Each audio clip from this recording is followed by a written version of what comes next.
गोविन्दं गरुडध्वजं वासुदेवं हरिकृष्णं केशवं प्रणमामि। श्रीगणपति शारदा वन्दौ बारम्बार परब्रह्म के रूप सब भिन्न भिन्न परब्रह्म के रूप से भगवान भगवान की सब रूप है। भले वो खुदा ईसा मसीह भी है, लेकिन रूप तो उसी के हैं। भिन्न भिन्न आधार उसका अलग अलग हो सकता, अलग अलग जगह हो सकता, अलग अलग रूप में हो सकता। महाराज जी से पिताजी से निवेदन है, पिताजी हमें आप प्रसन्न करें। पिताजी ने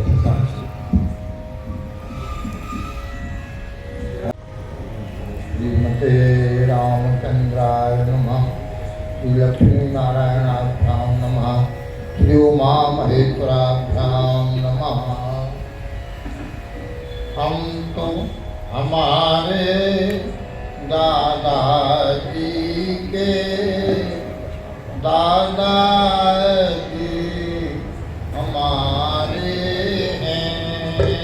हम तो हमारे दादाजी के दादाजी हमारे हैं।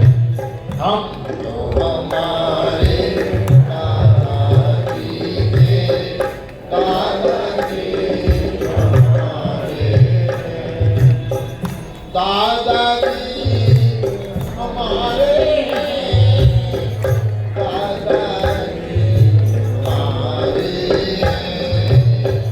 दादाजी हमारे हैं। दादाजी हमारे हैं। तो हमारे दादाजी के दादाजी हमारे हैं। हम तो हमारे दादाजी के दादाजी हमारे हैं। दादाजी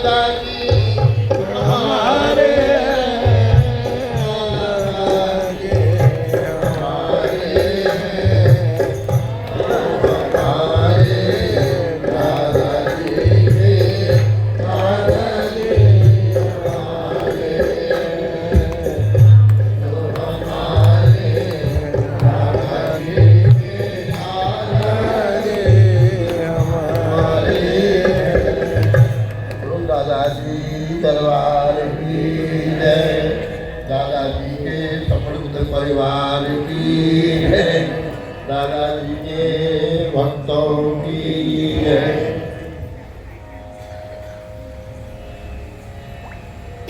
कुछ तो बोलने के लिए जब कहते हैं तो सोच समझ के बोलते हैं क्या बोलना चाहिए, पर यहाँ तो अकल भूल जाती है। यहाँ होशवास में नहीं बोलते हैं, जो समझ में आता है तो मन से बोलते हैं। पहली बात यह है, जो रस बरस रहो बरसाने सो तो तीन लोक में नाई। इसी तरह से दरबार में जिस रस की वृष्टि हो रही है, जो रस बरसता है, मैं हृदय से कह रहा हूँ, आप लोग साक्षी हैं, वह तीनों लोकों में कहीं नहीं है। एक ऐसा रस है, मनुष्य होने की पहचान है। ठाकुर जी ने सबको एक धन दिया है, वो धन प्रेम का धन है। भगवान को प्राप्त करने के बहुत मार्ग हैं। कर्म को कर्म कांड का मार्ग है, ज्ञान कांड का मार्ग है, सब मार्ग है, समर्थ लोगों के मार्ग हैं। पर एक ऐसा मार्ग है जो दोनों मार्गों को जीवित रखता है, वो प्रेम का मार्ग है। और बुद्धिमान लोग, समर्थ लोग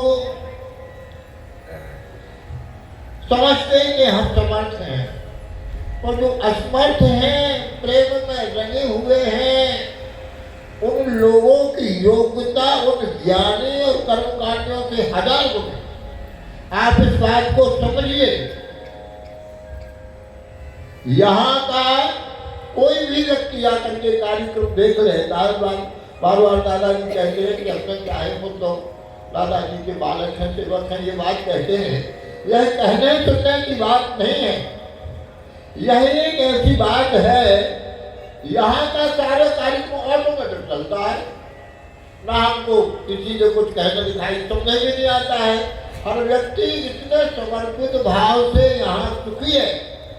भगवान का लक्षण है सच्चिदानंद, सत्य जिसकी सत्ता रहे, चित्त चेतन जीवित रहे और आनंद में ले। जीवन का लक्ष्य आनंद है।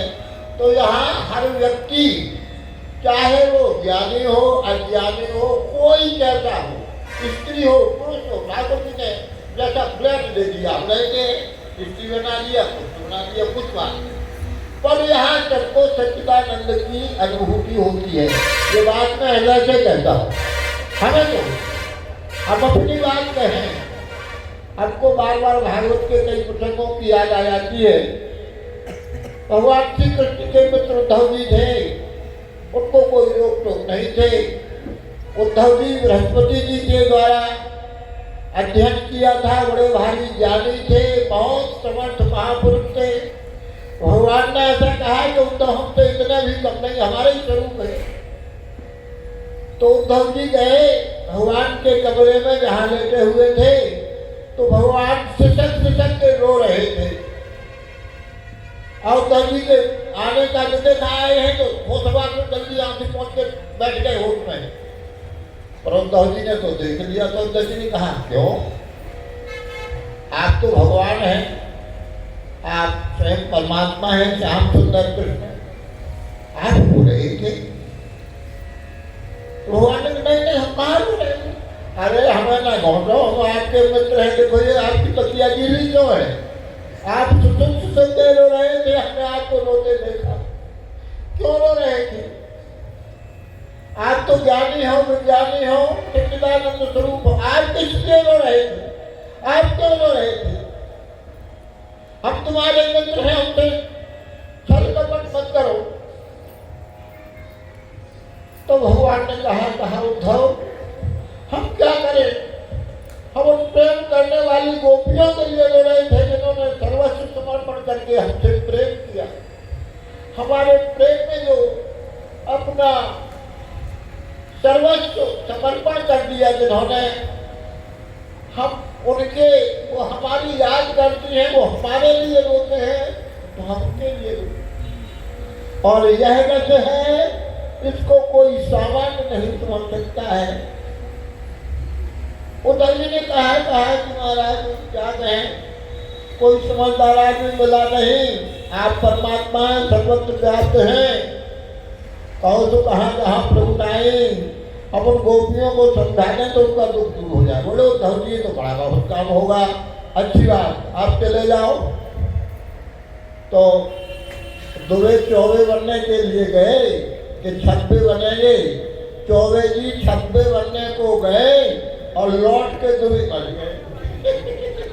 तो चौबे जी छब्बे बनने के लिए गए, हम ज्ञान की बातें कहेंगे, गोपियों को समझा देंगे, पर लौट के आए तो दुबे बन करके आए। कहने का तात्पर्य है, जब उद्धव जी गए तो सब में पहले नंद यशोदा जी के यहाँ बैठे, सायंकाल को पहुँचे तो प्रेम की बातों में पूरी रात व्यतीत हो गई, पता नहीं। प्रेम में भर के यशोदा रानी नंद राय ऐसी ऐसी बातें कहने लगे कि उद्धव जी को होश नहीं रहा। और सवेरे स्नान करके गोपियाँ आ रही थी, उनके गाने का गीत सुना तो कहा कि अरे क्या है, वो समय हो गया, अरे समय हो गया, हमारी तो संध्या का समय हो गया।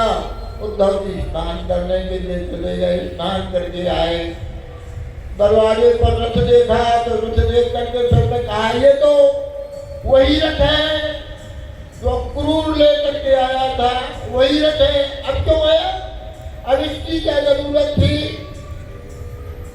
तो एक गोपी ने कहा कि लगता है कि राजा कंस मर गया है, अब कंस दुष्टों का राजा था, अब उसकी 13वीं होना है, तो 13वीं को मांस की जरूरत पड़ेगी कि बहुत मांस चाहिए, मांस की पंगत दी जाएगी, क्योंकि वो तो दुष्ट था, उसकी 13वीं को तो इतना मांस कहाँ मिलेगा। तो विरह में जथित जो ब्रज वृंदावन है, यहाँ मांस मिल जाएगा। तो मांस लेने के लिए आया है, थोक में मांस खरीदने के लिए आया है। गोपियां गा रही थी, कन्हैया तू क्यों चला गया, ओ छलिया तू क्यों चला गया, बड़ा क्रूर रे तू, बड़ा क्रूर रे, कन्हैया रे कर चला गया, कन्हैया क्यों चला गया, सखी में आऊंगा, सखी में आऊंगा, हमें समझा के चला गया, कन्हैया तू क्यों चला गया। गोपियों के गीत थे, दिल में गए बिछुर जने जाओ, कन्हैया प्यारे दिन दिन लगते सुहावनो, ओ कन्हैया प्यारे दिन दिन लगते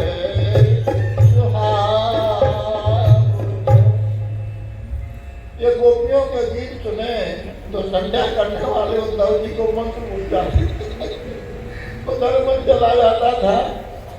गोपियों की बातों को सुन करके उद्धव जी पागल हो गए और कहने लगे कि मैं तो, हमारा जीवन व्यर्थ चला गया, मैं नहीं समझता था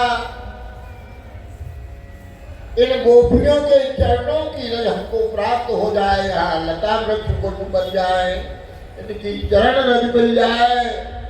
इस मनुष्य जीवन का सबसे बड़ा लक्ष्य है कि भगवान का प्रेम हमको मिल जाए। इस बात को मैं अनुभव करके कहता हूँ, आप साक्षी हैं, सत्य कह रहा था। हमको इस दरबार में कल जो सुख मिला, हम कल्पना नहीं करते कैसा सुख मिला। हमको ऐसा लगता था यहाँ पर लोटपोट हो जाए और अपनी बहनों, प्रेम भरी गोपियों के, माताओं के, बहनों के चरणों में लिपट के रोए, यह प्रेम हमको भी ले दो। देखो, मैं विश्वास में कहता हूँ, कुछ शास्त्र में कहा हो, आप सुनते हैं, सबको सुनते हैं, स्त्रियों में ये लक्षण हो, ये लक्षण हो, ऐसा समझो, ऐसा समझो। हमसे पूछा जाए तो भक्ति का स्वरूप है हमारी बहनें हैं, प्रेम का स्वरूप है हमारी बहनें हैं, हमारी बेटियां हैं। इनका जीवन, समग्र जीवन, आज से अंत तक का जीवन परमार्थ के लिए है। यह परमार्थ के लिए जीती है। छोटी बच्ची होती है तो सबसे ज्यादा माता की सेवा छोटी बच्चियां करती हैं, पर ससुराल में भेज दिया, वहाँ काम कर दिया, भेज दिया तो वहाँ सेवा करती है। आप बाल बच्चे बहुए हो गए तो फिर सेवा करती हैं। आप देखिए, घर की मालकिन की चढ़िया देखिए, घर की मालकिन जिसके बारे में कैसे सर्विस करते हैं, बात पर हमें क्या करते हैं। और पत्नी, अरे वो क्या करती है, वो कुछ नहीं करती, पर हम देखते हैं कि वह पत्नी जितना करती हम कभी नहीं करते। वो सबसे पहले जाग जाती है, वो 3-4 बजे उठ जाती है, सारे घर की सफाई करते हैं, गर्म पानी लेके आती हैं, उठ जाइए, चाय पी लीजिए, चाय लेके हमारे पास खड़ी होती हैं।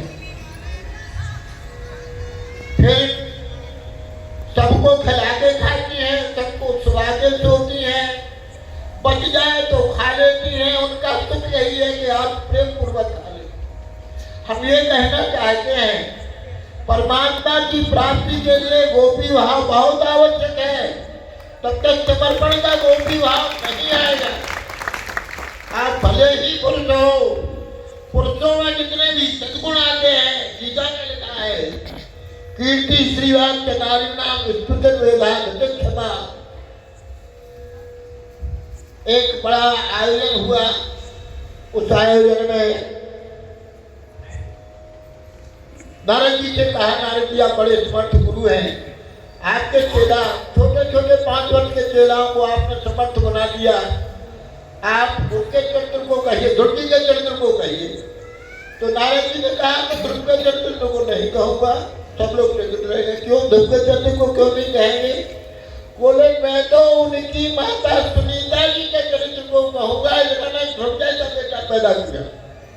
ये महात्मा आकाश से नहीं करते हैं, धरती से निकलते हैं, इनको पैदा करने वाली यही माता है। चाहे दादाजी हो और चाहे हरिहर भोले भगवान हो, चाहे कोई हो, चाहे कोई हो, सब गोद में खेले हैं, इन्हें शिक्षा दी है। रोता हुआ उद्धव ध्रुव आया, ध्रुव तो कुछ बोला ही नहीं पा रहा था। बालकों ने बताया ऐसी घटना घटी, और मैया ने कहा उनकी सौतेली माता ने कहा, सुरीची ने कहा कि राजा की गोद में बैठना है तो तुमको तपस्या करो, मेरा बेटा बनना पड़ेगा। भगवान से वरदान मांगना है कि हम सुरीची के बेटा बने, तब गोद में बैठ पाओगे। ये बच्चों ने सुनाया। तो अब देखिए, दूर कोई बात हो जाए तो बच्चे माँ के पास जाते हैं। तो सुनीति का क्या थे? सुनीति ने कहा बेटा रोते क्यों हो? कितनी समझ की बात, रोते क्यों हो? क्या गलत कहा तुम्हारी मैया? तुम्हारी मैया ने कहा कि राज सिंहासन पर बैठना हो तो भगवान की तपस्या करो। तो तुम्हारे बाबा मनु ने भी तपस्या की, हमने तपस्या की, क्या गलत कहा? रोने की क्या बात है? ऐसी बढ़िया बात कही है। नहीं कहा कि मैं जाता हूँ, देखती हूँ, मैं भी राजा की रानी हूँ, झगड़ा करने को तैयार हो। झगड़े की कोई बात नहीं, ये सुलझा जीवन, ये बात है। हम यह कहते हैं इस दरबार में सभी हमारे परिवार के सदस्य, परिवार की परिभाषा क्या है? परिवार में सब एक दूसरे को सुख पहुँचाने के लिए होड़ करते हैं। सब बहनें, भाई, माता, पिता, सब एक दूसरे को सुखी पहुंचाने का, सुखी करने का प्रयत्न करते हैं। न कोई छोटा होता है, न कोई बड़ा होता है, सब अपने होते हैं। तू पी, तू पी, तू पी। अभी एक बड़ी प्रसिद्ध घटना है, आपको सुना रहे। राजस्थान में जहाँ जैसलमेर आदि, जहाँ पानी की अभाव है, तो प्रेमी फंस गए। तो प्रेमी थे, कई दिनों से पानी नहीं मिला था, एक गिलास पानी मिला। अभी समर्पण की भावना है, तो उसकी प्रिया कहती थी कि तू पी, तुम पी जाओ, हम बताएंगे कोई बात नहीं। और प्रेमी कहता था तू पी ले। तो प्रेम अंधा होता है, एक दूसरे को सुख पहुंचाना चाहते हैं। तू पी कहते दोनों मर गए। आज वहाँ समाधि बनी हुई है। यही प्रेम का स्वरूप है भैया। तो हम जो कह रहे हैं कि जो रस बरस रहो बरसानो, तो रस 3 लोक में ना ही। इसी तरह दादा दरबार में जो सुख मिल रहा है, हमको पता नहीं, हमको कभी कभी ऐसी बातें कहते हैं, दादाजी मना कर देते हैं कि ये मत कहो, तो नहीं कहते हैं। हमको एक ऐसा विद्यालय समझ में आता है दादा दरबार का कि एडमिशन के समय ही पास होने का सर्टिफिकेट दे देते, फिर एडमिशन होता है। पहले ठाकुर जी को दिला देते हैं, दादाजी के हैं। आपने साधन भजन किया, पढ़ा लिखा कुछ नहीं है, पढ़ने लिखने की जरूरत नहीं है। हम तो हमारे दादाजी हमारे हैं। एक सही घटना सुनाया है, झूठ नहीं बोल रहे हैं।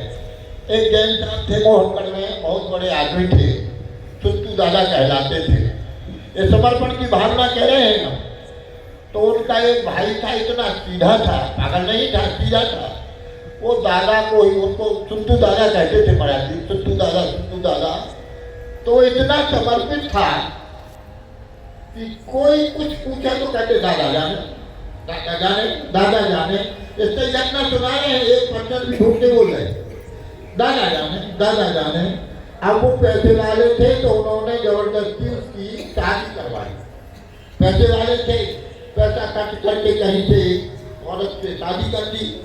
लेकिन वो औरत तो कहीं जगह से बिकी हुई थी, उसका मुकदमा चला। तो मजिस्ट्रेट के सामने उसको पेश किया गया तो मजिस्ट्रेट कुछ पूछता तो वो कहता दादा जाने, हर बात में पूछता कहता दादा जाने इतना जटिल केस था कि किसी तरह से पैसे से नहीं जीता जा सकता था। और जब मजिस्ट्रेट ने सुना, कहा धन्य है कि व्यक्ति को इतना समर्पित है, इसको यही पता नहीं कि मेरी शादी हुई, मेरी पत्नी क्या क्या, ये कहता है दादा जाने उसको बरी कर। ये बात मैं गलत नहीं कह रहा, मैं सत्य कह रहा हूँ।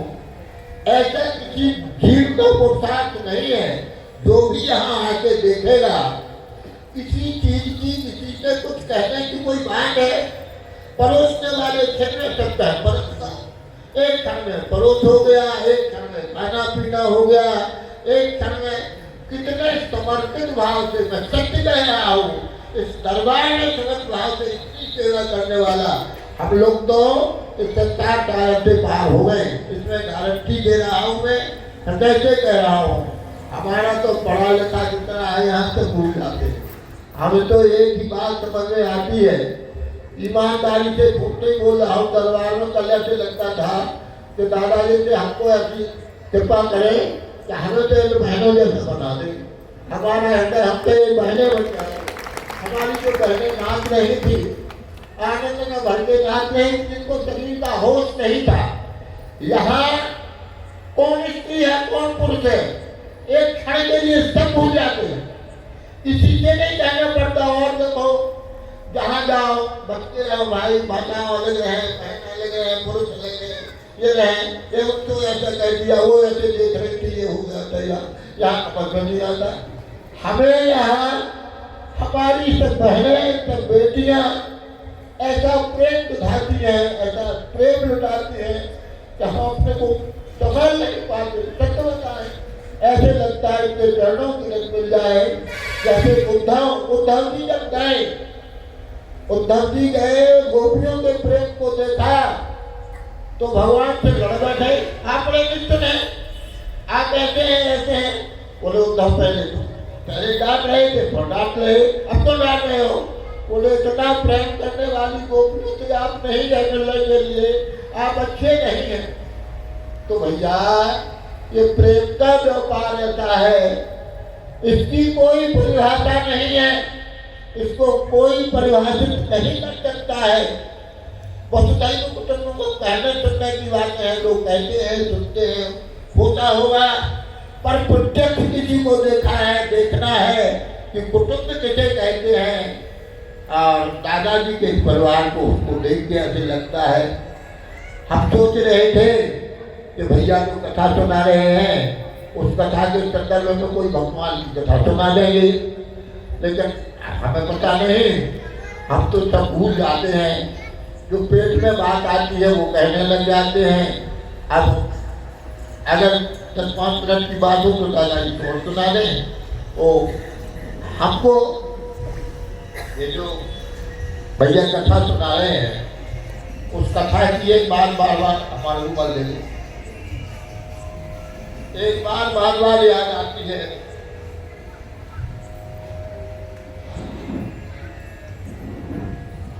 भैया ने सुनाया और भैया की सुनी हुई बात को हम पोषण करते हैं।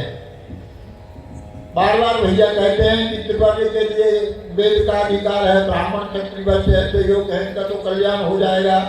लेकिन आप ऐसी बात सुनाइए, ये बिना पढ़े लिखे सीधे सच्चे, ये माताएं बहनें हैं, ये भाई पुत्र हैं जो सेवा करते हैं, इनके लिए कौन सा रास्ता है, इनका कल्याण कैसे होगा, क्या इनका कल्याण का अधिकार नहीं है। ये बात बार बार भैया ने कथा में सुनाई है। सतानंद जी को पूछते हैं, इस बात को पूछते हैं, तो भगवान की एक छोटी सी कथा इस पर हमको आ गई, आपको सुना दें।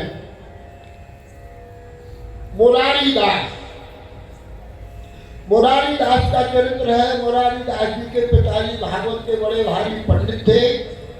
भागवत में इसी प्रेम तत्व का, गोपी प्रेम का वर्णन हुआ है। बचपन से पिताजी ने भागवत पढ़ाई तो परमार्थ को समझ गए, प्रेम तत्व को समझ गए। पिताजी तो जल्दी मर गए, अब यही छोटे से थे। पिताजी राज दरबार में प्रमुख पंडित थे, राजा उनका बड़ा आदर करते थे, इतना आदर करते थे कि और पंडित लोग उनकी दाल नहीं जलती थी तो उनसे देश रखते थे, बैल रखते थे। आदमी का भाव हम लोगों का इतना महत्व नहीं है। अब वो मर गए तो भीतर भीतर से लोग ऐसा मन में आता था, अब हम लोगों की भी बात राजा जी सुना गई। एक दिन राजा ने पूछ लिया कि जो पंडित जी पढ़ाए गए हैं क्या उनके कोई बाल बच्चा लड़का नहीं था? तो लोगों को कहना पड़ा कि हाँ महाराज उनका लड़का है। क्या नाम है? मुरारी दास नाम है। क्या करता है? अरे महाराज क्या है, वो तो पागल है। अच्छा पागल है? पागल कहता है? बोले महाराज हम क्या कहें, सयाना हो गया है, रात दिन कीर्तन करता है, रोता है, भगवान के चरणों में पढ़ करके कीर्तन करता है, भागवत जी पढ़ता है, कुछ नहीं करता, न काम करता, न कहीं जाता, न किसी से कुछ लेता, और आयोग ही सब लोग कुछ करता नहीं है। तो राजा तो समझदार था, राजा ने कहा भैया हमको दर्शन करा दो, बुला दो।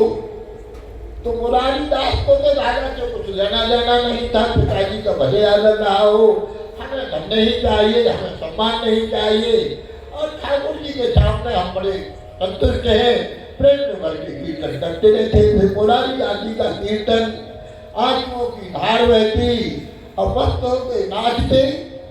यह नाचने का सुख आप अनुभव कर सकते हैं। यहाँ नाचने वाले, यह स्थान सन्यासियों का स्थान है। जैसे चैतन्य महाप्रभु के नाच को देख करके प्रकाशानंद ने कहा था कि सन्यासियों का धर्म नहीं है नाचना गाना, लेकिन प्रकाशानंद जी भी चैतन्य महाप्रभु के प्रेम में नाचने लग गए, उनके दास बन गए। भैया ये प्रेम की बहुत काला है, चाहे जितने योग हो, आज सब लोगों के प्रेम को देख करके सबको झुकना पड़ता है और अपनी योग्यता को किनारे रखना पड़ता है। प्रेम इसी को कहते हैं। तो मुरारी दास को बुलाया, मुरारी दास से कहा कि लोगों ने कहा महाराज कीर्तन बहुत अच्छा करते, कैसा कीर्तन होगा। छत पर कीर्तन करवाया लोगों ने कि ये कीर्तन में होश गंवा देते हैं, ऊपर से गिरेंगे तो मर जाएंगे, हमें छुट्टी हो जाएगी। ऊपर कीर्तन किया तो ऊपर से ये गिरे और गिर के बेहोश हो गए। कई दिनों में होश आए, राजा समझ गया ये लोगों की इस तरह की साजिश है, अच्छा नहीं है। अब राजा इतना प्रभावित हुआ कि उनको गुरु बना लिया। अब वो सत्संग सुनाने लग गए, उनका सत्संग होने लग गया। और पंडित बोले कि हमारी विद्युत्ता कोने में रखी रह गई, अरे पगला यही गुरु जी बन गया। अब वो सीधी की बात सुना है जो भैया कह रहे थे, बार बार उसी बात को हम स्मरण करके कह रहे हैं।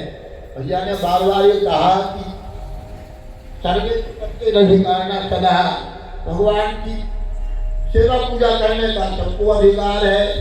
रैदास जी का चरित्र आपने सुनाया, रैदास जी कहते हैं तो घर के ठाकुर जी की सेवा करते हैं, हम किसी का अपमान नहीं करते हैं, किसी से लेते देते नहीं हैं, और ठाकुर जी उनके प्रेम में उनके पास चले गए, पास हुए, यही बात हुई। तो क्या हुआ कि मुरारी दास जी सत्संग कराते थे, तो सत्संग में तो सब लोग आते, तो एक चमार आता था, अच्छा चमार, लेकिन आदमी तो था और प्रेम की संपत्ति थी। वो कथा सुनते सुनते सुनते सुनते सबको पूजा का अधिकार है, तो कहा वाह तो बहुत अच्छी बात है, हम ठाकुर जी की सेवा करेंगे। तो लड्डू गोपाल को घर में रख दिया, बढ़िया लाल गुलाल उड़ाने लगा। पंडित जी जैसा जैसा बताते तैसा तैसा करने लग गया। पंडित जी ने बताया ठाकुर जी को स्नान कराना, और स्नान का चरणामृत लेने के लिए हनुमान जी, गरुड़ जी भगवान के भक्त नारायण रहते हैं, तो उसको पहले तुरंत नहीं लेना, पहले कहना कि भगवान के प्रेमी भक्त चरणामृत ग्रहण कर लो, उनको देकर फिर लेना। इसी तरह से प्रसाद लगा करके पहले हनुमान जी को, गरुड़ जी को, भगवान के भक्तों को देना, फिर हम लोगों, फिर आप लोग लेना, ऐसी विधि बता दी। तो सीधा साधा वो जमान कथा लग गई इसको, तो प्रेम से सेवा करने लग गया। अब ये स्नान करने जाते थे, और जितने पंडित थे अब मुरारी दास के दुश्मन बन गए। इसने अपना सिक्का जमा लिया, राजा इसके हो गए। और हम लोगों की तो पहले जैसी जरूरत ही हुई। तो वो सोचते थे कि कैसे इसका अपमान करा दें, कैसे डिफीट करा दें, कैसे राजा से दूर हो जाए, ऐसा आसन देखते थे। एक आदमी उन्होंने सेवा के बहाने नियुक्त कर रखा था कि जब कोई गुंजाइश दिखाए तो हमको बता देना, जिससे हम अपना दाव जमा लें। तो एक सेवक बन करके मुरारीदास के साथ में जाता था। तो नदी में स्नान करके वो आ रहे थे और संकीर्तन करते आ रहे थे प्रेम से। इतने को वो चमार पूजा कर रहा था। पूजा करने के बाद में चरणामृत बना तो उसने जोर से कहा, भगवान के प्यारे भक्त आकर चरणामृत ग्रहण कर ले। हनुमान जी आप पधारो, गरुड़ जी आप पधारो, ध्रुव जी आप पधारो, प्रहलाद जी आप पधारो, आप तक चरणामृत ले लो। ऐसा कह रहा था। इसकी बात सुनी तो मुरारीदास इधर चले गए और कहा हमको चरणामृत दो। अब उस कमाल कांपने लगा। पुराने जमाने की बात, जाति बहुत पानी जाती थी, कमाल छोटी जात। तो बार बार कहता महाराज में जमा लूँ, महाराज में जमा लूँ, महाराज में तो कैसे आपको ये पानी देगा, महाराज जी क्या होगा। उन्होंने कहा चौधरी जब हनुमान जी, गरुड़ जी को, प्रहलाद जी को, सबको आप चरणामृत देने के लिए बुला रहे हैं तो हमने ये कि हमको नहीं मिल सकता। चुप रह जा, बोले जल नहीं है, ये तो चरणामृत है, क्यों। और उसने फिर दिया, इन्होंने प्रेम से चरणामृत पिया। साथ में वो बालक था, उसको एक चीज मिल गई। वाह। उसने पंडितों से जाकर के कहा महाराज आपके गुरु जी ने, मुरारीदास ने तो चमार के घर पानी पिया, हमने आंखों से देखा। पंडितों को बढ़िया मैटर मिल गया। राजा के पास आए, राजा से कहने लगे महाराज जिनको आप गुरु महाराज कहते हैं, दीक्षा लिया जिनका, शीत प्रसाद लेते हैं, चरण धो के चरणामृत पीते हैं, उनका हाल यह है कि ये चमार के घर का पानी पी के आए। अब ये विराट हो गए, ब्राह्मण भी नहीं रहे। आप उनका शीत प्रसाद कैसे लेंगे, कैसे गुरु जी कहेंगे, कैसे चरणामृत लेंगे। ऐसा भड़काया राजा को कि राजा को समझ में आ गया चमार का पानी पिया। हाँ इससे पूछ लो। बात ऐसी जम गई कि राजा का दिमाग रजोगुणी था, बदल गया, ये हमारे गुरुजी ठीक नहीं है। तो राजा जैसा पहले प्रेम करता था, राजा ने उदासी दिखाई और यहाँ मुरारीदास की लाटरी खुल गई। मुरारीदास कहते कि जब देखो राजा बार बार बुलाता, हमें किसी से कुछ लेना नहीं, देना नहीं और सम्मान भी नहीं चाहिए। और इस चक्कर में हमारा भजन और कीर्तन छूट जाता था। अच्छा हुआ, भया भया छूटा जाता, बहुत सुख भजना श्री गोपाल। अच्छा हुआ राजा से संबंध छोड़ दिया। ऐसा कहते मुरारीदास उसका राज्य त्याग करके चले गए।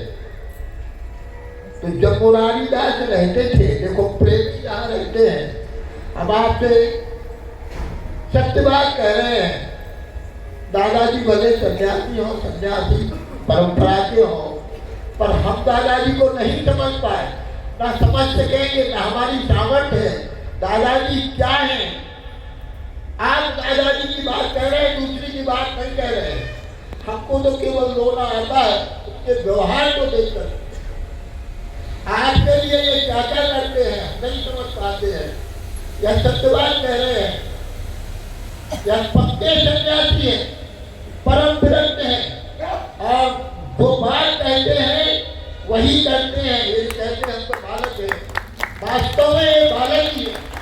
दादाजी से बात होती है, दादाजी की बात सुनते हैं, दादाजी के अनुसार करते हैं, दादाजी ही है। भैया बताते कि एक दीपक से दूसरा दीपक जलता तो दीपक ही होता है। हमने इसका अनुभव किया है, तो बड़ा चढ़ा की बात नहीं कह रहा हूँ। दादाजी सबके दीदी अपने हैं। इतने लोगों को मैं शपथ पूर्वक कहना सकता हूँ, जो जितनी बातें हमें विचार करके आता है कि दादाजी हमें ऐसा प्रेम दिखाएंगे, दादाजी वही प्रेम दिखाते हैं। हजारों लोगों की भीड़ में एक अतिथिन सामान, अभी जो है यात्रा में झूठ नहीं बोल रहा हूँ, एक ऐसी मैया थी, हमको तो समझ नहीं आता, लड़के को लेकर के आ गई बार बार। तो दादाजी बेचारा ध्यान की ओर था। अब कौन इसको पूछने वाला, दादाजी ने सबको हटाया, आया, उसका कारण मनवाया, जितना सोचा हो। मैं कह रहा हूँ आप लोगों में से जितने लोग चाहे देश के हो चाहे परदेश के हो कहीं के हो, जो जो सोच करके यहाँ आते हैं, एक क्षण के लिए अपने को भूल जाते हैं, सुख दुख को भूल जाते हैं, सुख दुख के ऊपर उठ जाते हैं, इसी को परमार्थ की, इसी को समाधि अवस्था कहते हैं। यहाँ तभी समाधित हो जाते हैं, यहाँ स्त्री पुरुष का भेद छूट जाता है, यहाँ अपने पढ़ाई का भेद छूट जाता है। एक क्षण के लिए हम कहाँ हैं क्या है सब भूल जाते हैं। हमको किसी ने किसी को कहना नहीं पड़ता है कि समुद्र सागर में पता नहीं क्या पता होता है, पता पड़ता अरे 1 बज गया, अरे 2 बज गए, और 1 बज गए 2 बज गए, कहीं बजते हो तो बजते हो, यहाँ की तो घड़ी फिर इतनी घड़ियों में बजते नहीं। ये उत्सव जब से चलता है तब से देखा है इतना झगड़ा है, इतनी छीना लगती है, इतनी लहरें उठती हैं समुद्र जैसी। एक बहन छीनती हमको भाई दो पहनाऊंगी, तो इसलिए अरे हमको गाना दो, इसलिए हमको गाना दो। दादाजी देखते हैं समय हो गया, फिर भी कहते हैं ठीक है एक गा लेने दो। और जब वो गाती है तो रसिया रसिया चिल्लाती है तो हमारे को प्राप्त करने लगते। ऐसा प्रेम तो गोपियों का प्रेम, ऐसा प्रेम हमने गोपियों को नहीं देखा। गोपियों का प्रेम कैसा होगा हम कल्पना करते हैं, पर यहाँ हमको नमूना मिल जाता है। हमें हमारी बहनें नाच दिखाई देती हैं। यहाँ किसी को स्त्री पुरुष का सदाचार नहीं सिखाना पड़ता है कि भैया तुम पुरुष हो तुम स्त्री हो, थोड़ा बच के रहो, ये बहनें हैं माताएं हैं। हमको तो समझ में नहीं आता यहाँ क्या हो जाता है। यहाँ ना कोई पुरुष है, यहाँ ना कोई स्त्री है, यहाँ तो हम ये सरकार से कि सरकार तेरे प्यार में आधा पागल हूँ, पूरा पागल बनाते क्यों नहीं, पूरा पागल बनाते क्यों नहीं। यही बात है भैया, जिसको रोना सीखना हो, जिसको नाचना सीखना हो, जिसको गाना सीखना हो, जो संसार के सुख दुखों से व्याकुल हो गया हो, एक क्षण के लिए दादा दरबार में आ जाए, सच्चिदानंद स्वरूप आनंद में डूब जाएगा। हाँ तो कथा पूरी करके बस छोटी सी बात और कहेंगे, ज्यादा समय नहीं ले रहे हैं। कि वो पंडित जी ने कहा अच्छा हुआ, राजा ने हमको ध्यान दिया, हमको गुरु जी कहते थे पर अब राजा का भाव नहीं रहा, मैंने समाज का पानी पी लिया, ये अच्छा मानना होगा, बड़ा बड़ा छूटा लग गया, बोला राजनीति चले गए, राजा का राज्य छोड़ के चले गए। तो प्रतिवर्ष वहाँ उत्सव होता था, जैसा यहाँ उत्सव होता है, उत्सव होता तो मुरारी दास के प्रेम के कारण हजारों लाखों प्रेमी इकट्ठे होते थे और वो प्रेम बांटते थे। प्रेम का सौदा ऐसा ही होता है। उदाहरण आप लोग समझ लो, आप लोग पूरे भारत के विदेश के कोने कोने से पागल हुए, बांसुरी बजी और गोपियां दौड़ी और दादा दरबार का उत्सव हुआ तो लोगों का आना शुरू हुआ, हाउसफुल, बैठने को जगह नहीं। किसी को नहीं कहना है कि शोर मत करो, किसी को नहीं करना धक्का मत दो। अभी धक्का भी देते हैं, हमारी बहनें धक्का देती हैं, ऐसे लगता हमारी लाडली बहनें धक्का दे रही। किसी के हृदय में पाप नहीं, दुर्भाव नहीं, लोभ नहीं, सारे कार्य प्रेम में भरे हुए। चाहे पंगत की बात हो, चाहे कीर्तन की बात हो, चाहे कथा की बात हो, यदि कहना पर शांत रहो, शोर मत करो, ऐसा मत करो, ये ऑटोमेटिक घड़ी जैसी अपने आप चलता है। पूरा सेवा करने वाले सेवा करते हैं, किसी को होश नहीं तभी आनंद लेते हैं। हाँ तो कथा पूरी करते हैं। पुरानी दास चले तो राजा के यहाँ जो उत्सव होता था बड़ा आनंद आता था, प्रेमी लोग आते थे तो खर्चा तो राजा करता था। अब इसके बाद उत्सव आर्थिक उत्सव हुआ तो कोई नहीं आया। लोभी लालची ऐरा गैरा डुप्लीकेट लोग आए जो खाने के लालची थे, जो कपड़ा लत्ता लेने के दक्षिणा के लालची थे वो तो आए, लेकिन सच्चे प्रेमी नहीं आए। नहीं आए तो आनंद नहीं आया। आप पंडित लोग तो कहते महाराज खर्चा तो आप करते थे, आप ही करते थे और मैं उससे अच्छा कराऊंगा। बड़ा प्रचार हुआ, खर्चा किया गया, पर उत्सव में वैसा आनंद नहीं आया। राजा समझ गया कि असली बात तो मुरारीदास की, प्रेम मूर्ति मुरारीदास जी थे। प्रेम ही जन्मत में हमसे भूल हो गए और शिष्य था बेचारा दुखी हुआ, मुरारीदास को मनाने के लिए गया।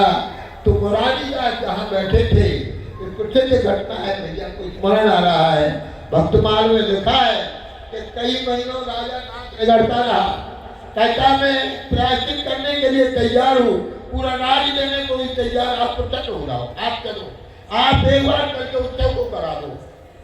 मुरारीदास सीधे भी नहीं देख रहे थे। ये महापुरुषों की बात कह रहे हैं, ये लोग जितने कोमल होते उतने ही कठोर होते हैं। ये समझ लेते हैं कोई क्या करता है, ये ना लोभ लालच से करते हैं, ना किसी के भय से करते हैं, ये तो प्रेम के दो पारी है। मुरारीदास देख नहीं रहा था, लोग तमाशा देख रहे थे कि राजा अपना मस्तक लगा रहा है चरणों पर और ये सीधे नहीं देख रहे हैं। अब एक विशेष बात हुई, सरकार उसका बात को समझेंगे तो फायदा भी हो जाए। मैं कह रहा हूँ, उसने देखा राजा ने जब किसी तरह से ये चलने को तैयार है नहीं, तो आदमी सोच लेते कि अब ये जाने वाले तो है नहीं, एक खास बात कहने। तो उसने राजा ने खींच करके कहा, महाराज एक बात सुन लीजिए, महाराज एक बात सुन लीजिए। वो मुरारीदास कहती है तो दूसरे ढंग से बात करता है। देखो प्रेमी लोग दूसरे ढंग से बात करते हैं, आप करना पे तो उच्चार सकता है, जहाँ ज्यादा प्रेम होता है वहाँ आप कहाँ होती है। तो राजा ने कहा कि सच्ची बात तो ये है कि महाराज गलती आपकी है, सारी गलती आपकी है। मुरारीदास जी कहने लगे, अरे भैया आपको डांटने लगा, हमारी क्या गलती है। तो कहा कि जब हम आपके शरणागत हो गए तो आपको धर्म के प्रेम के को समझाना चाहिए था, हम कच्चे क्यों रहे, आपको हमको शिक्षा देना चाहिए थी।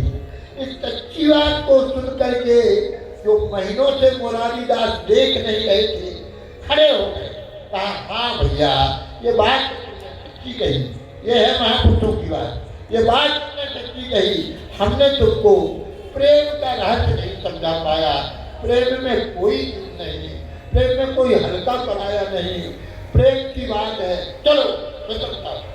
अब उत्सव हुआ, यही बात पूरी होती है थोड़ी देर की बात। उत्सव हुआ तो इतने दिनों के लोग बड़े व्याकुल थे और अब मुरारीदास आ गए। अब उत्सव हुआ तो इतनी बड़ी भीड़, इतने प्रेमी इकट्ठे हुए, इतना आनंद आया कि 7 दिन का उत्सव रात दिन हुआ, पता ही नहीं चला। 7 दिन पूरे हो गए, राजा को समझ में आया, हम समझते थे पैसे से काम होता, हम समझते अधिकार से काम होता, पर ये प्रेम का सौदा तो प्रेम का, इसमें ना कोई छोटा होता ना कोई बड़ा होता है। प्रेमियों के हृदय में देना देना देना, लालच नहीं होता, समर्पण होता है। राजा ढीला पड़ गया। 7 दिनों तक उत्सव हुआ, बड़ा सुख मिला। अंत में प्रेमियों ने कहा महाराज 7 दिन का उत्सव हो रहा है, हम लोग नाच रहे, गा रहे हैं, आनंद ले रहे हैं, पर आपका कीर्तन तो बाकी रहेगा। अभी आपका कीर्तन तो हुआ नहीं, आपका कीर्तन। अब देखिए महाराज परीक्षा की बात, तो मुरारीदास जी ने कहा आपकी आज्ञा है तो में। तो मुरारीदास ने पैरों में घुंघरू बांधा और अपना श्रृंगार किया। अब पूरा श्रृंगार करके आज्ञा करें क्या सुनाए। तो वन का गमन सुनाने थे, तुरंत कब्जा करने वाले थे। राम जी के वन के गमन का प्रसंग सुनाने के लिए कहा गया। सरकार तो उन्होंने घुंघरू बांध करके और इस समय प्रसंग सुनाया और सुनाते सुनाते सारे लोग रोने लगे। सबको ऐसा लगने लगा कि आज राम जी का वनवास हो रहा है। कौन तक भीजत हुई है राम लखन दो भाई, ऐसा कहते गाने लगे किस वृक्ष के नीचे पानी बरस रहा होगा, भीग रहे होंगे, धड़ाम से गिर गए। पुरारीदास जी के गिरते समय लोगों ने देखा तो पुरारीदास जी के प्राण निकल गए। राम जी के विरह में पुरारीदास जी का शरीर छूट गया। तो लिखा है भक्तमाल में, कहाँ भैया पुरारीदास, सब देखते रह गए। पुरारीदास को कहाँ पाए? ये प्रेम का सौदा होता है भैया, इसमें प्रेम कोई चीज, प्रेम में प्राण कोई चीज नहीं है। अगर प्राणों के बदले में प्रेम मिलता हो तो सस्ता सौदा है, दौड़ करके दे दो। ये प्रेम की परिभाषा में जो कह रहा हूँ, मैं जो कुछ कह रहा हूँ वैसे कह रहा हूँ। जहाँ आया प्रत्येक व्यक्ति सच्चिदानंद परमानंद में डूब जाता है, इसमें कोई संदेह नहीं है। किसी से ये नहीं कहना पड़ता है कि शांत रहो, चुप रहो, क्या कहो। यहाँ झगड़ा केवल इतना है, हम भी सुनाएंगे, हम भी सुनाएंगे, हम भी सुनाएंगे, यही इतनी सी बात है। और पिछली बार हमने कहा तो दादाजी ने कहा ये मत कहा करे। हमने कहा यहाँ फटे नोट भी चलते हैं, कड़े कड़े नोट भी चलते हैं, यहाँ पूरी कीमत में सभी नोट चलते हैं। ये फिर भी कह रहा हूँ, यहाँ पर आया हुआ व्यक्ति क्या प्राप्त करता है? सबके चेहरे पर चाहे जीवन में एक क्षण के लिए परमानंद खुशी नहीं, सबके चेहरे पूरे पूरे खिले रहते हैं, फुल स्पीड पर लोग हंसते हैं। देखिए, हम बैठ नहीं हो सकते हैं, बच्चे जैसे जीवन सकते हैं, ये हमारा दुर्भाग्य है। बच्चे निर्मल हृदय के होते हैं, बच्चे जैसा रोते हैं आप नहीं हो सकते, अब तो सयाने हो गए। बच्चे जैसा रोते हैं हम रो नहीं सकते, बच्चे जैसा हंसते हैं हम हंस नहीं सकते। पर यहाँ एक बार सब भूल जाते हैं कि हम स्त्री हैं, कि हम पुरुष हैं, कि हम सेठ जी हैं, कि हम पंडित जी हैं, कि हम कौन हैं। बहन हो भाई हो सभी नाचने में लग जाते हैं, सभी को होश हवास गुम हो जाता है। और बड़ा ऐसे लगता है, कान पकड़े तक हमने कहा कि दादा दरबार में तो लगता था हे भगवान हमको अलग जन्म में ऐसा ही गोपी बना देना, ऐसे ही प्रेम देना जैसी हमारी बहन। और शरीर की सुध भूल करके नाच रही है, गा रही है, भूल रही है, यह मस्ती हमको मिल जाए। तो यही बात करके हम आपको पूरा करते हैं। उद्धव जी ने आके भगवान को डांटा, क्या पढ़े नहीं पढ़े, पहले डांट रहे थे कि लुगाइयों की तरह रोते हो, ये क्या है, गोपियों के लिए तुम ऐसा रोते हो, क्यों रोते हो, और अब आके डांट रहे हो। तो उद्धव जी कहते भैया इन गोपियों के प्रेम का अवभाग बहुभागो नंद को भूले पिता।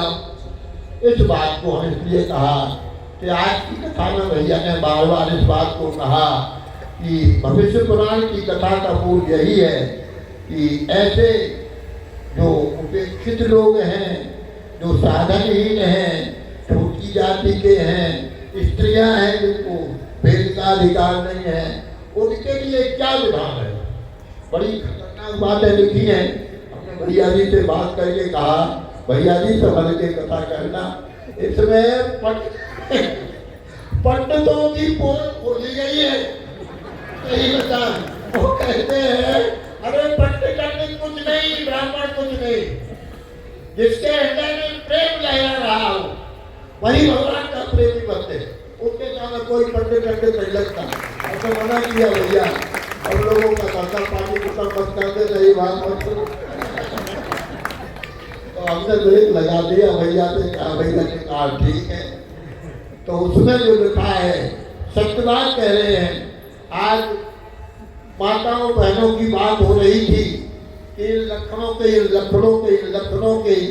मैं सत्य कहता हूँ, माताओं बहनों की बराबरी हम पुरुष कभी नहीं कर सकते। इसका समग्र जीवन पुरुष के लिए होता है, समर्पण का जीवन होता है। इसके जीवन में चार तपस्या होना है, प्रेम करना यही जानते हैं। इसलिए कहा गोपी प्रेम की बजाय हमारी बहनें, हमारी बेटियां, हमारी माताएं यहाँ करके हमको ऐसा सुख मिलता है। हमारे भाई लोग विद्वान, एक एक पंडित, सरकार की ब्राह्मण भक्ति को हम देखे लट्टू हैं, इतने बड़े बड़े विद्वान, हजारों ब्राह्मण, सैकड़ों हजारों ब्राह्मण जिनके हम विकसित करके अभी 2 साल पढ़े तो भी एक तारीख प्राप्त कर सकते हैं। वो दादाजी की कृपा से और हमको आशीर्वाद देते हैं, अपनाते हैं और चिल्लाने तो भी प्रेम कर चले जाते हैं। अब क्या कहें, अब तो उनके बालक हैं, चरणों में पढ़ने योग्य है। इस दादा दरबार में हमेशा लगता है कि सदा दादा दरबार का यह सुख हमको मिलता है। हमें कुछ नहीं चाहिए, परमानंद जिसे कहते हैं, भगवान कोड़ियों में मिलते हैं। एक बात बताने सरकार ने एक मिनट की बात और कह दें। राम जी ने प्रजा को उपदेश दिया, उपदेश दे करके बड़े भगवान ने सब कुछ कहा, समझाया, भगत मोर पुराण समझाई, हर एक बात कही और एक गुपुत मत तब ही कहो पर गुपुत मत क्या कहलाता? गुपुत मत कहलाता है जैसे सरकार किसी के कान में लगा के कहते हैं भैया असली बात है।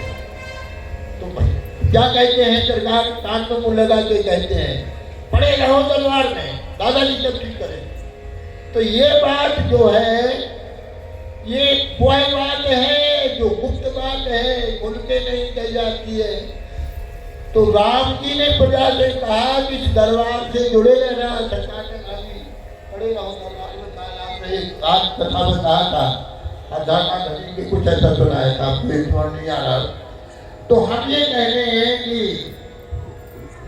राम जी ने सब लोगों से कहा कि देखो मैं भगवान सबके लिए हूँ पर तुम्हारा निधि हूँ और एक गुप्त मत है, सब ही कहो कर दो। हाथ जोड़ के कहता हूँ, हाथ जोड़ कर नहीं दिया जरूरत है भैया, अच्छी बात है। कड़ी दवा को माता पिता खिलाने के लिए बेटा खा लो, तुम्हारी बुखार ठीक हो जाएगा, अच्छी हो जाओगे, ठीक है देखो लड्डू देंगे खाने को। तो भगवान भी कहते हैं और एक गुप्त मत सब ही कहो कर दो। क्या है महाराज सुना दीजिए। कहते शंकर भजन बिना नर भगति न पावई मोर। प्रेम के भंडारी शंकर जी हैं, प्रेम के भंडारी ये दरबार है, दादाजी है, दादा दरबार है। मैं देखता हूँ दादाजी सब कुछ खाते पीते सब करते, सबकी प्रसन्नता को पत्थर उठाते, जूठा करते, नाक चिनकते, जूता पहनाते, मोजा पहनाते, सब पहनाते। अरे आप ऐसा क्यों कहते हैं? आप तो दादाजी हैं। हम दादाजी नहीं है, अब तो दादाजी के बालक हैं। ये बात सरकार की कहने की नहीं, आपके आचरण में दिखाई देती है। हर व्यक्ति यहाँ जो आया है उसको जितना असमर्थ है उतना ही ज्यादा प्रेम मिलता है। दादाजी के सभी लाडले हैं और सरकार की प्राणों के प्यारे हैं। उसी प्रेम में भर करके दौड़ करके ये हाउसफुल होता है और दादाजी की बात सुनने को तैयार होते हैं। हम सबका जीवन धन्य है जो ऐसे दादाजी के चरणों का आश्रय मिला। और सच्चिदानंद परमात्मा जो रंग बरस रहो बरसानो सोरस 3 लोक में नाय। मैं भी कहता हूँ, आप लोगों से सच्ची बात कहता हूँ, ईमानदारी से आप लोग अनुभव करके कहो, क्या यहाँ आने पर अनुपम सुख की अनुभूति नहीं होती है? क्या सबको ऐसा नहीं लगता है कि सच्चिदानंद धर्म सब एक क्षण को भूल जाते हैं, सब हंसते हैं, सब रोते हैं, सब गाते हैं, सब नाचते हैं। अभी आप बड़े पंडित हैं, आप प्रतिष्ठित, आप देखिए आप तो नाच रहे हैं, इतने बड़े बड़े पेट वाले भी नाचते हैं, तले बजे भी नाचते हैं, हमारी बहनें नाचती हैं, बहुत बड़े घर की नहीं होगी, यहाँ आके सब भूल जाते हैं, सब एक दूसरे का आलिंगन करते हैं। आपकी आनंद यहाँ सब भाई बहन, यहाँ सब माताएं हैं, यहाँ सब हमारी बेटियां हैं, यहाँ किसी के हृदय में पाप का लेप है। मैं ये गारंटी से कहता हूँ, मैं बात इसको कहता हूँ, इतने लोग बैठे हैं, आज तक हमने नहीं सुना दादाजी से तुम शांत रहो, चुप, तुम मत करो, ये मत करो, ये मत करो। केवल तभी कुछ कहना पड़ता है जब माई की छीना लगती होती है। 6 बजे आया करे, लेकिन हमारी बहनें 3-4 बजे पता नहीं कब इनको अच्छा कुछ लगते नहीं, और माई उनके गाने लग जाती हैं, और कब तक गाती हैं, जबरदस्ती बंद करना पड़ता है तो गाती चले जाते हैं। तो ये पागलों का दरबार है, पत्ती का दरबार है।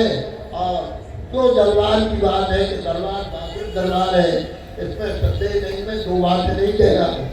आप लोग अपनों से कह रहा हूँ, मैं भी भूत नहीं पंडित हूँ, बुरा हो गया हूँ, और कह रहा हूँ, सत्य कह रहा हूँ।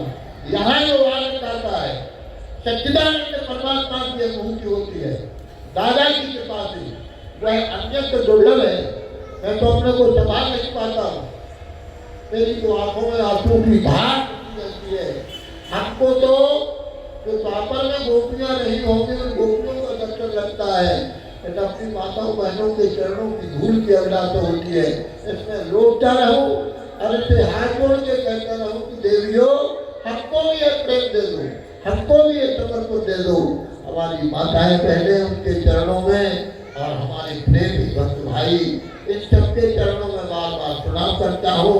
इसके बाद दादाजी के चरणों में प्रणाम करता हूँ। दादाजी का लाल दुलार किस सीमा तक मिलता है कि हम नहीं कह सकते।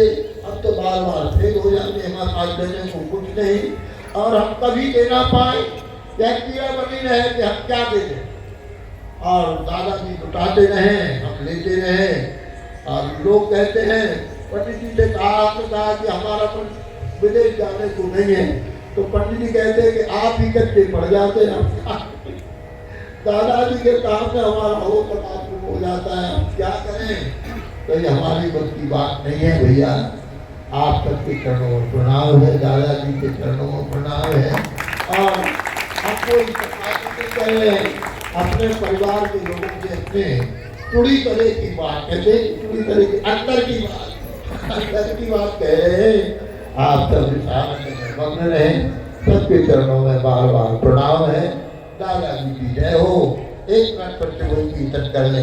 हम तो हमारे दादाजी के दादाजी हमारे, हम तो हमारे दादाजी के दादाजी हमारे, हम तो हमारे हरिहर जी के हरिहर जी हमारे, हरिहर जी